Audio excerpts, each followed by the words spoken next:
video pembahasan masih dalam KD Sistem Gerak, yaitu dengan subtema otot atau rangka.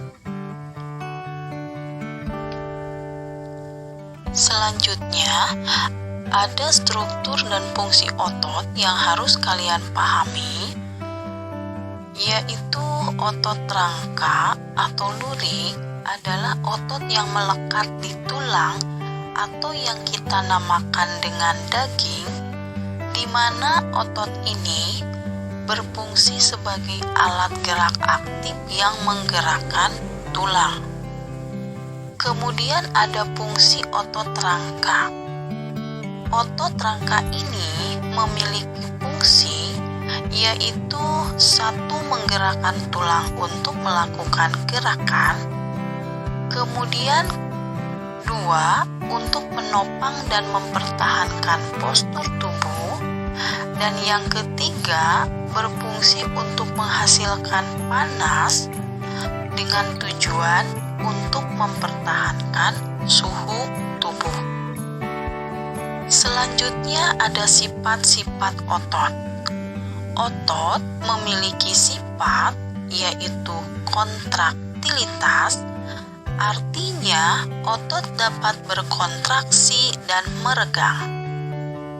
Sifat yang kedua yaitu eksitabilitas, artinya otot bisa merespon jika distimulasi oleh sel syaraf. Sifat yang ketiga yaitu elastisitas, artinya otot dapat kembali ke ukuran semula setelah berkontraksi. Dan sifat yang keempat yaitu ekstensibilitas, artinya otot memiliki kemampuan meregang melebihi panjang otot saat berelaksasi. Kemudian ada struktur otot rangka. Coba kalian lihat gambar. Pada struktur otot rangka harus kalian pahami dulu mengenai tendon. Tendon itu adalah tempat melekatnya otot. Dan tendon ini terbagi menjadi dua macam. Yang pertama itu adalah origo, di mana origo itu adalah ujung otot yang melekat pada tulang, tidak bergerak ketika berkontraksi. Selanjutnya ada insersio. Insersio adalah bagian otot yang melekat pada tulang yang bergerak. Kemudian kalian masih lihat gambar mengenai struktur otot rangka. Di situ jelas bahwa terdapat adanya tendon. Tendon tadi sudah dijelaskan, yaitu tempat melekatnya otot. Kemudian ada lagi fascia, di mana fascia itu adalah hubungan antara otot dengan otot. Kemudian ada muscle, itu adalah otot. Kemudian ada saraf, yaitu akson. Kemudian blood vessel itu adalah pembuluh darah. Kemudian nukleus itu adalah inti sel. Kemudian di bagian atasnya yaitu tulang atau yang dinamakan dengan bone. Kemudian epimysium dan endomysium itu adalah selaput otot membran. Kemudian ada muscle fiber, itu adalah membran sel otot. Kemudian ada myofibril, yaitu serabut halus otot, di mana myofibril ini berisi filamen atau yang dinamakan dengan protein kontraktil.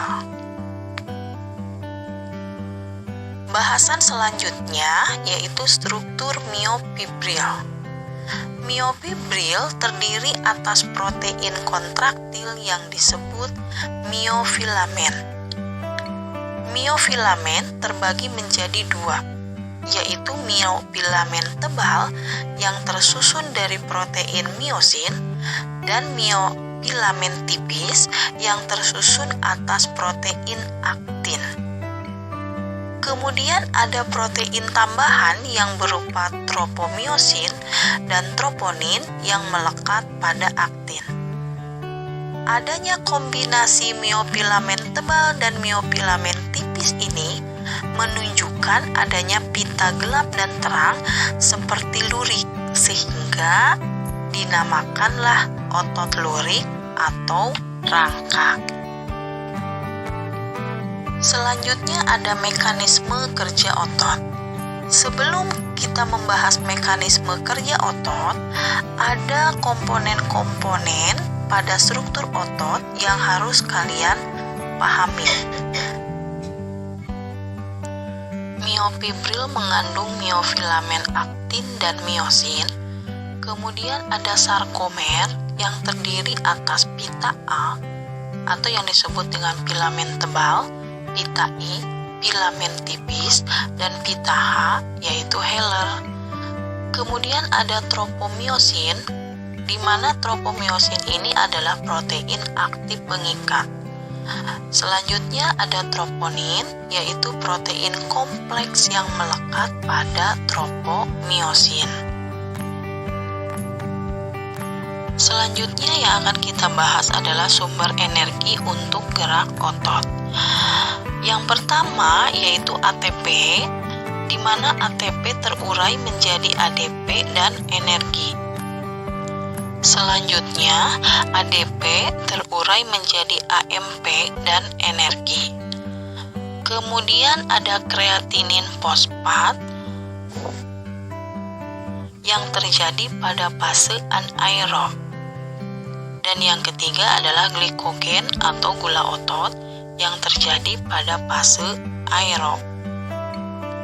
Selanjutnya yaitu mekanisme kerja otot. Bagaimana tahapannya? Yang pertama adalah impuls saraf tiba di sinapsis yang mengakibatkan asetilkolin.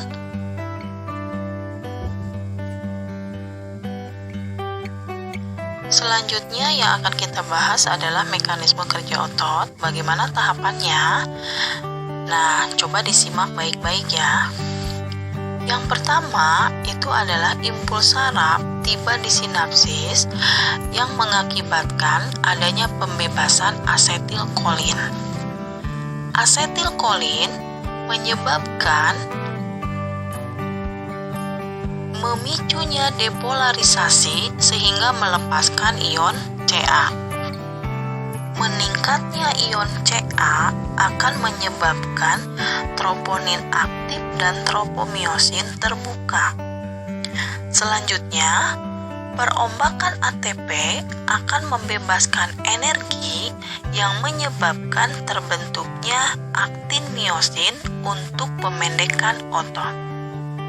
Kemudian, pada impuls berhenti, maka troponin akan kembali pada posisi semula dan menutupi tropomyosin sehingga akan menyebabkan otot relaksasi.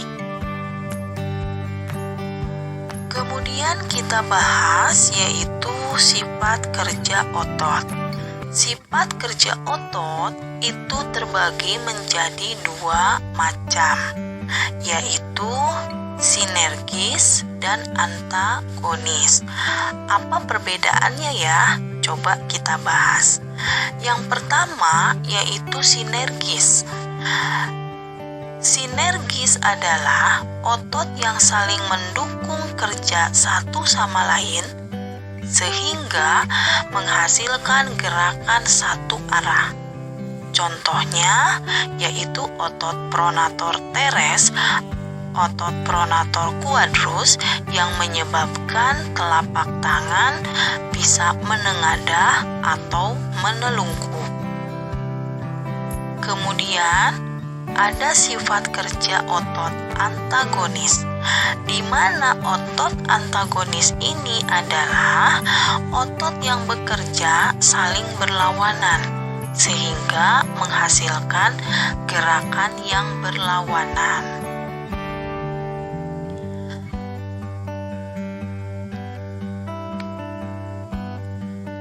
Kemudian ada berapa macam gerakan antagonis pada tubuh kita?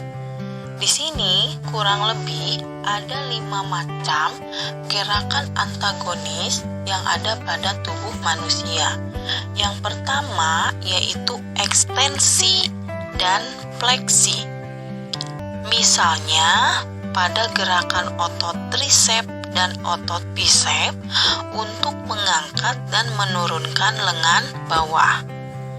Kemudian ada abduksi, menjauhi badan, dan adduksi, mendekati badan. Misalnya gerakan tangan sejajar bahu dan sikap sempurna, yaitu tangan ke bawah. Yang ketiga